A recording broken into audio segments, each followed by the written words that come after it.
hosted what we call the Olympic Day out at White City Stadium, and again very excited to have it here. And we made an undertaking at that time that for the next 2 years we will have our Olympic Day here.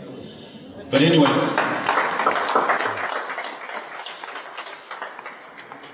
before I proceed, I'd like to tell you two stories that I've heard about Bulawayo.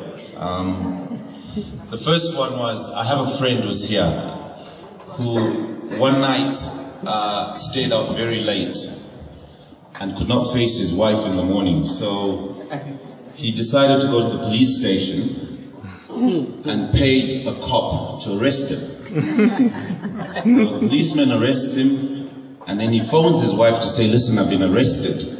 You need to come with the fine. The wife arrives, he's round the back. So he has this understanding of the policeman. He's sitting on the bench.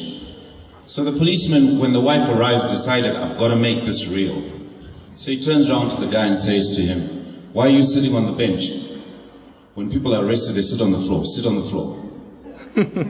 The next thing says, take your shoes off. You're not supposed to be wearing your shoes off. Take your belt off. So this guy is saying, as this guy is going on and doing this, embarrassing me in front of my wife, I'm so tempted to turn around and say, well, listen, this is an arrangement. The other story I've heard about Bulawayo was, there was a famous case here in court.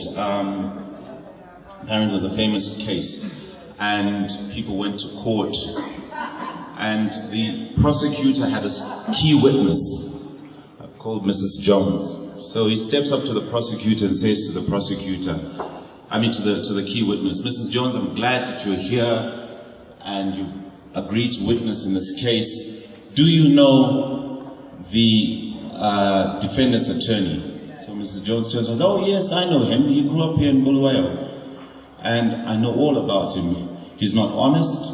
He's an adulterer. I know he had an affair with so-and-so. He doesn't run an honest organization. The attorney turns around and says, well, do you know me? He says, oh, I know you. I've also, similar issues. I know you've been arrested for drunken driving. I know you. So at that point, the judge stops the proceedings and he summons the two attorneys to him and he says to them, if any one of you two bastards asks this woman if she knows me,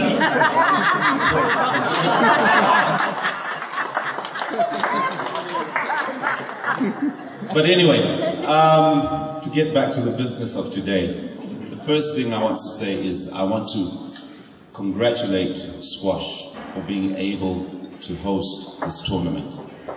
Times are difficult. Times are difficult. Money is short. And at every stage you read, oh, we can't get athletes to this point, or we couldn't host this tournament because we're short of money. So you have to pat yourselves on the back that you've been able to host this. And I'm told you've been hosting it for a couple of years, and well done to you. It's critical because you practice, you prepare. You come here 2-3 times a week, and those hours must culminate into something. They must culminate into something. It's not just social.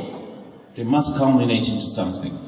And when the association is able to host a tournament such as this, it is a great achievement, and I want to congratulate you for that. The next thing is that, we will talk about money, and money is difficult, but if management is right, if the organization is right, money will find you. And Safeguard, for example, will want to associate with something that is positive.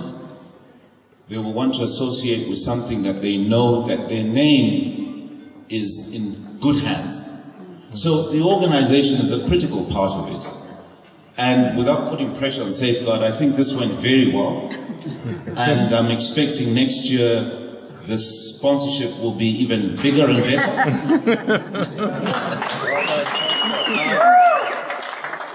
But we have to be organized.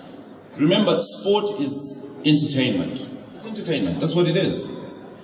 And because it's entertainment, it has to be the right kind of entertainment. It must be one where you get, it's organized and people aren't running riot. All the extra bits and pieces, your kitchens, your bars are all organized. Games run on time. I come from a basketball background. Do you know that you will have a cup final and games will run 2 hours late? Problem. Games run on time. People arrive on time. People are dressed accordingly. And because it's also entertainment, we want to be able to bring our kids to come and watch. And that's always critical, or our families to come and watch. Now, if we had a situation here where people are being abusive, guys are drunk and walking all over the place, you wouldn't bring your kids here. You wouldn't bring your wives here. So all those things are critical, and I'm talking to us as sports people, to making sure that we're able to have a product that the sponsor wants to be associated with. So let's bear that in mind. Organization is critical. Organization is critical, and being able to account for what we do is very critical. At the Zimbabwe Olympic Committee, one of the things we've done is we've set up what we call compliance standards. We're insistent. We want to know whether you have an annual general meeting. We want to know whether you have a committee. Because some associations are being run from their kitchens. You know, it's husband and wife, and things are shuffled around.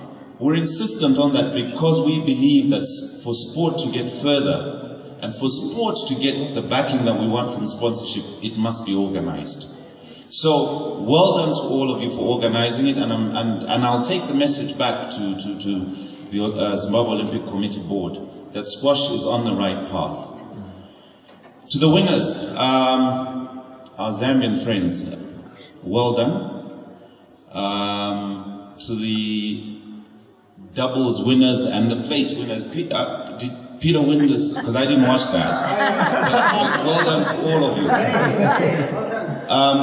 I was WhatsApping my wife and saying to her, oh yeah, the Zambians this and the Zambians this, and she was saying, are the Zambians that dominant? And I said, yes, they are. Our neighbors are that dominant.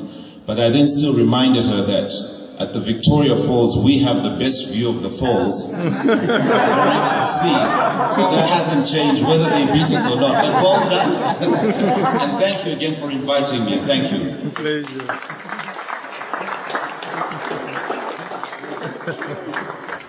Thank you.